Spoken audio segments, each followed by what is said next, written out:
আসসালামু আলাইকুম সম্মানিত ভিউয়ার্স, সবাইকে স্বাগতম জানাচ্ছি কেআইকে একাডেমির আজকের এই ভিডিওতে।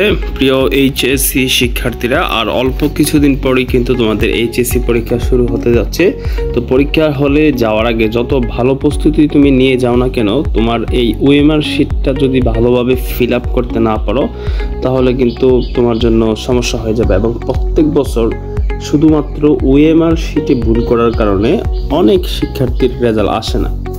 তো এই জন্য তোমরা পরীক্ষার হলে যাওয়ার আগে এই ভিডিওটা দেখে নাও কিভাবে তোমরা সঠিকভাবে ওএমআরটি ফিল আপ করবে। তো এই ফুললি যেই ওএমআর শিটটা, তো আমি স্টেপ বাই স্টেপ তোমাদেরকে দেখিয়ে দিচ্ছি কিভাবে ফিল আপ করবে। তো প্রথমে এখানে যে ফাঁকাটা আছে এইচএসসি পরীক্ষার পরে 2024 তোমরা লিখবে। তারপরে এখানে কালো কালিতে দেখো একটা কথা বলা আছে, উত্তরপত্রের নির্ধারিত স্থান ব্যতীত কোনো অবাঞ্ছিত দাগ দেওয়া যাবে না। অর্থাৎ তোমার কাজ শুধু এখানে সংখ্যা লেখা আর এই বৃত্তগুলো ভরাট করা, এর বাইরে আর কোনো কিছু লেখা যাবে না। আর অবশ্যই কি কলম দিয়ে বৃত্তগুলো ভরাট করতে হবে, কোনো পেন্সিল ব্যবহার করা যাবে না। আচ্ছা, ঠিক আছে। তো প্রথমে তুমি 2024 লেখার পরে তুমি যখন তোমাকে এটা দেওয়া হবে, তো এইটা তুমি ফিল আপ করবে। এখানে রোল নম্বর যেটা সেট করে যেটা সংখ্যাগুলো লিখবে। ধরো তোমার রোল 1 2 3 4 5 6, মানে যে সংখ্যাগুলো তোমরা প্রথমত এই সংখ্যাগুলো এই উপরের ঘরগুলোতে ইংরেজি অক্ষর লিখবে, ঠিক আছে? বাংলায় কিন্তু কোনোভাবেই লেখা যাবে না। ধরো তুমি প্রথম যেই ঘরটা এখানে লিখলা, তোমার রোল 1, হ্যাঁ? তো তুমি এই বরাবর 1-এ ফিল আপ করবা, কোনোভাবেই কিন্তু দ্বিতীয় ঘরে আসা যাবে না। তো দ্বিতীয়তে লিখলা তুমি 6, হ্যাঁ? তোমার 16 52 ধরো 33 এরকম সামথিং একটা রোল আসলো। তো তুমি এটি যখন লিখবা এখানে, তো এখানে তুমি দ্বিতীয় ঘরে 6 যেহেতু লিখেছো, তোমার এইখানে ফিল আপ করতে হবে এই 6টা, ঠিক আছে? এবং অবশ্যই ফিল আপ করতে হবে কিভাবে, দেখো এই যে এইখানে দেখো সঠিক পদ্ধতি দেওয়া আছে, সম্পূর্ণটা সুন্দরভাবে ফিল আপ করতে হবে। নিচে দেখো 4টা ভুল পদ্ধতি দেওয়া আছে, এভাবে কিন্তু ফিল আপ করা যাবে না। তো ঠিক একইভাবে তোমরা এখানে সেট কোড পাবা এমসিকিউতে।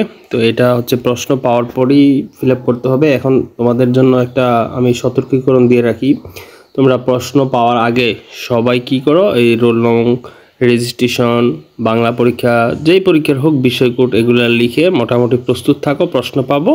আর এই দিক দিয়ে উত্তর দাগানো শুরু করব। অনেকেই এই সেট কোডের কথা ভুলে যাও, ঠিক আছে? তো এই সেট কোড ক হলে ক, খ হলে খ, গ হলে গ, যেই সেট কোডটা পাও এখানে লিখে নিচে ওইটা ভরাট করে দিবে, ঠিক আছে? এটা কিন্তু খুবই গুরুত্বপূর্ণ, এটা মাথায় রাখো। সেট কোড ভুল হলে রেজাল্ট ভুল আসবে। তো এই হলো মোটামুটি এমসিকিউর কাজ।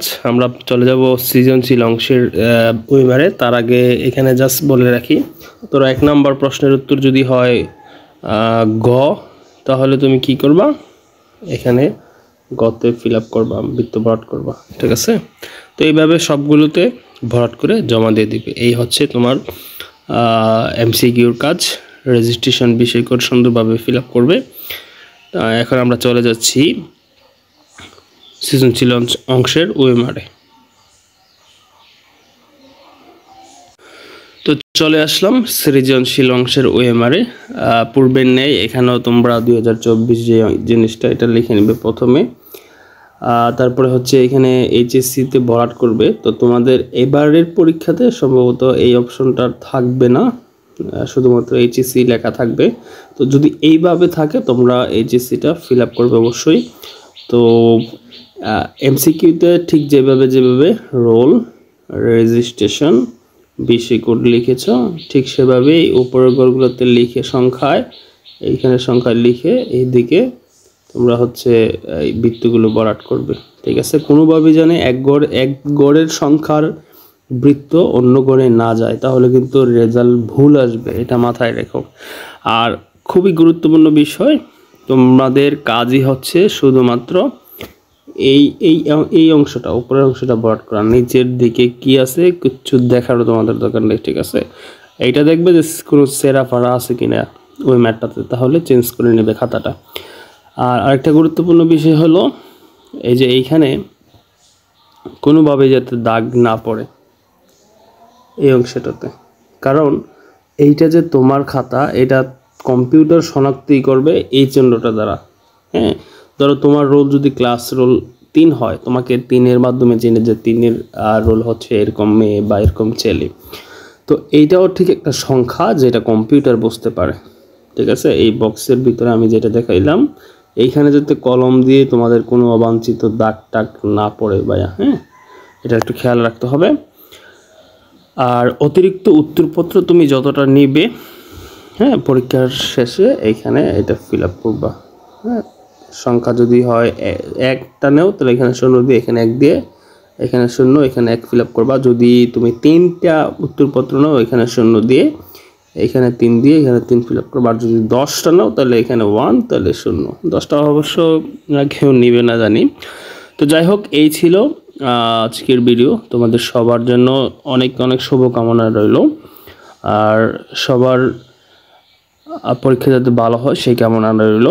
সবাই আমাদের চ্যানেলটিকে সাবস্ক্রাইব করে পাশে থাকবে। তোমাদের পরীক্ষার সকল প্রশ্ন সমাধান আমরা আমাদের এই চ্যানেলে দিয়ে থাকবো। ধন্যবাদ সবাইকে।